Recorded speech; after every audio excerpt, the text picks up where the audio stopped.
आपल्या शहरातील घडामोडी जाणून घेण्यासाठी पब्लिक मीडिया चॅनलला सबस्क्राइब करा, लाईक करा आणि जास्तीत जास्त शेअर करा। बदलापुरात 22वा राष्ट्रीय कीर्तन महोत्सव सुरू आहे।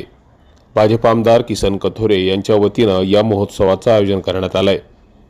5 जानेवारीपासून पुढच्या 8 दिवस म्हणजेच 12 जानेवारीपर्यंत हा राष्ट्रीय कीर्तन महोत्सव सुरू राहणार आहे।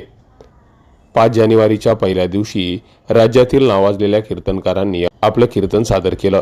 या कीर्तन महोत्सवात राज्यातील नावाजलेले कीर्तनकार आपल्या कीर्तनाच्या माध्यमातून प्रबोधन करण्याचं काम करत आहेत।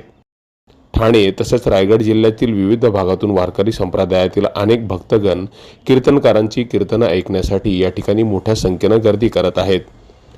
नववर्षाच्या सुरुवातीला आध्यात्मिक मार्गातून प्रत्येकाची जडणघडण व्हावी या उद्देशानं या राष्ट्रीय कीर्तन महोत्सवाचं आयोजन बदलापुरात करण्यात आलंय।